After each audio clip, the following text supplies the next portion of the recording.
everyone, and welcome to another video. In the last lesson, we talked about how you can access the last array element using the length minus one property to achieve that. And we also talked about how loopings can be done on arrays, where we were able to demonstrate how you can use for loop as well as the array dot for each function to loop through a list of the elements of an array and then get them to show up as an output in a listing format. So I hope you can go through the course, the lesson over and over again to internalize how the looping aspect can be done, because it's very key. Because at first it might look confusing, but with practice you actually understand and get better with it. So that was for what we talked about in the last lesson. In this particular lesson, we are going to, continue our, our talks on array and also demonstrating how the methods and property helps to, make array very useful to JavaScript. So in this lesson now, the first thing we're talking about is how to add array elements. There are times when you might not actually know ahead the total number of elements that your array might possess. I just want to use a simple illustration. Say you, let's say, okay, you want to take application for maybe a particular course or study. There's no guarantee that 20 or 10 students will apply. When you put out your applications form, then people will begin to apply. And even if your estimate is like 10 students that will apply, you might eventually end up with 20 or 30 students, which means that the total number of the students is not known ahead. So in situations like that, I'm using it as an analogy. So there are times when you don't know the total number of elements that your array will, have as you start working with it. But there are ways through which you can add elements in a way that will, not limit your array to whatever initial or default value that it has. So one way to do that is by using the array push method. So you can use the push method to add elements to your array. So let's take a look at an example. This already had banana, orange, and apple. So with the push method, this lemon will be added to the original array.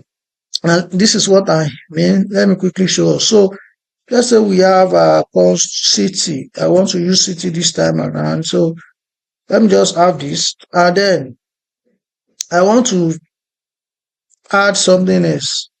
Sorry, city dot push. So this is one city. Now I can have multiple city here and add it, like this way. And then I can get out the output of my city. So I'm not getting the last one actually. So I want to actually get my city, which is here. You can see that all these cities are now showing. Initially, I have New York, Los Angeles, Chicago, Houston, and Phoenix.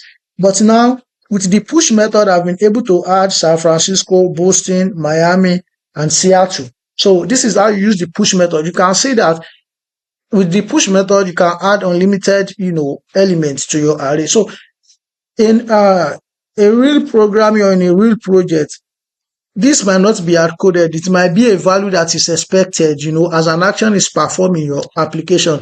So if that is what is happening, like when you are trying to get or add elements, then it will become more easier, no matter the numbers or, no matter how much the elements might be. So the push can automatically, take them in and add them to your existing array. So this is how you add array elements in JavaScript using the push method.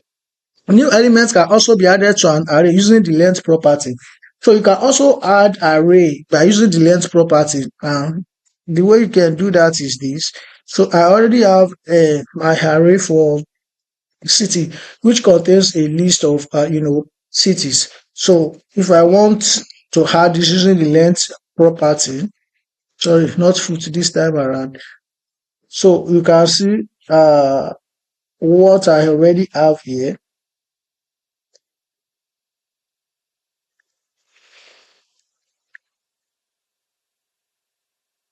you can see there's an issue because of name. So let me change this to cities.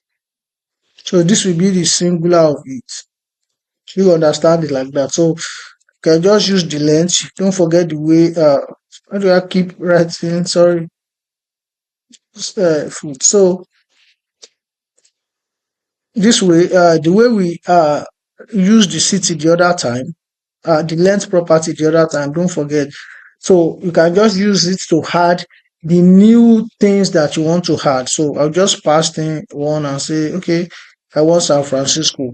And if you take a look at this now, you can see that the only thing that I have here is San Francisco. And that is because I am trying to output this and not this, which is the initial or the default or original array. So by the time I output the original array, you can see that now this San Francisco is already, part of uh, what I have and I can add. So this is not really efficient. You can see that the push is more efficient as it is, as you can put as many, things inside of it as possible and add it to your array. So this is how you can use the length method as well to add elements to your array. So don't forget that what we're talking about here is how you can add array elements.